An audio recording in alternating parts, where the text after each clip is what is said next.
Dois belos gols. Cara, esse primeiro grande teste do Flamengo dá pra falar que passou, né? E com uma certa tranquilidade, já que o time foi bem superior ao Fluminense.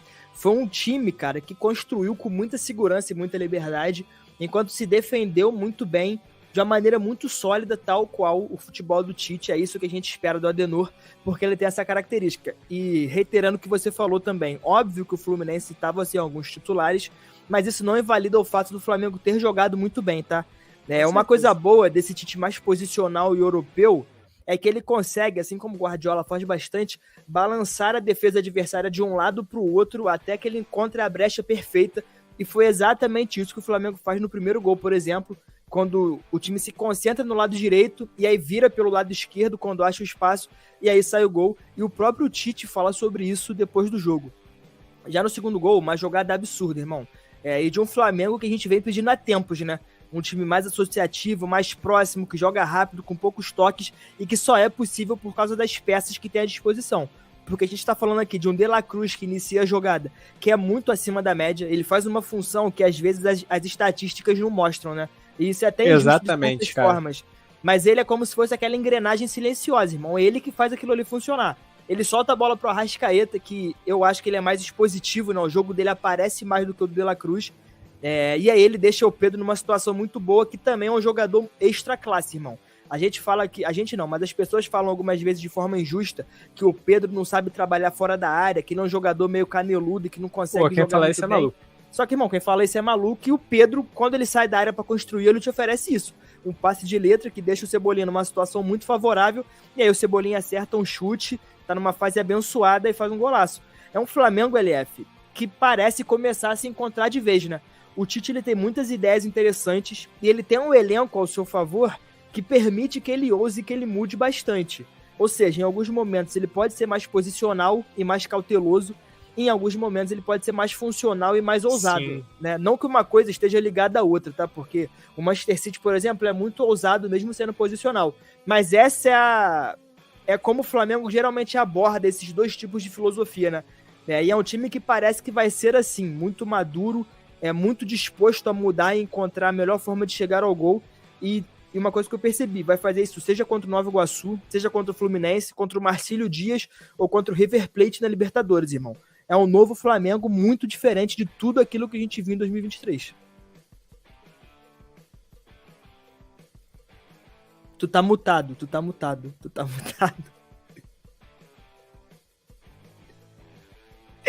Calma.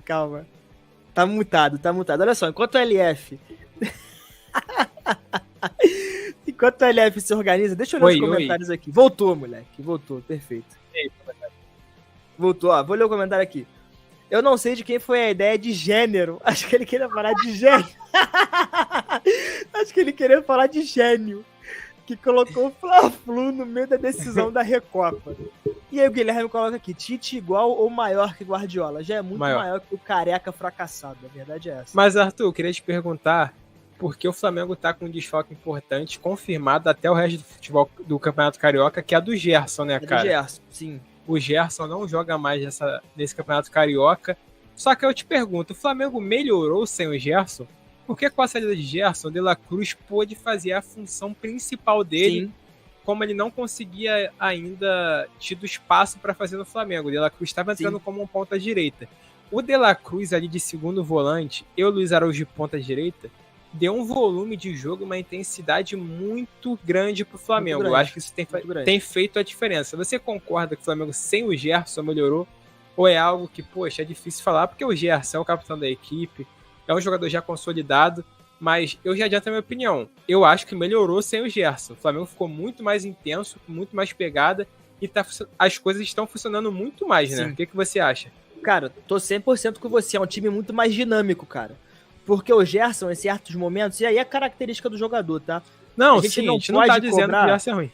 Não, mas a gente não pode cobrar também que o Gerson seja igual o De La Cruz, porque o De La Cruz é um jogador de 2 toques na bola. Ele toca e passa a todo momento. O Gerson é um cara mais cadenciador. Ele pega a bola, segura, pisa, levanta a cabeça. Ele tem esse jogo. E aí, com isso, acaba que o Flamengo fica com um ritmo muito menor do que com o De La Cruz de titular, por exemplo. E aí, quando você tem De La Cruz e Gerson juntos, alguém cai para a ponta direita. E aí você perde muito esse tipo de jogada mais aguda que o Luiz Araújo oferece. Porque o Luiz Araújo na ponta, ele é muito agudo e muito vertical, diferente do Gerson e do De La Cruz, que são jogadores que inevitavelmente vão cair mais pro meio, vão fazer essa função de falso ponta ali, vai. Então eu gostei muito, porque agora o Flamengo é um time mais coeso e mais equilibrado, né? Porque muita gente falava do Gerson, inclusive até o Arthur Xavier, falava muito que era o Gersoneca, que o Gerson não ajudava na marcação, que o Gerson andava em campo e que estava desconectado. Agora você tem uma trinca que é De La Cruz, Pulgar e Arrascaeta, com um ponta de origem, que ajuda tanto defensivamente quanto ofensivamente. Então o Flamengo fica mais sólido, mais equilibrado e mais dinâmico. E eu acho que muito dessa vitória sobre o Fluminense passa por isso, por ter encontrado esse equilíbrio. Porque, no segundo tempo o Flamengo amassou o Fluminense, irmão. Não, amassou, e também vale ressaltar a parte defensiva do Flamengo, que, o Flamengo tá com uma muralha ali na defesa, absurdo, o time não toma gol. Com o Tite no comando, o Flamengo só tomou um gol na temporada, que foi no amistoso contra o Orlando City. Então, cara, a defesa do Flamengo tá bem consolidada.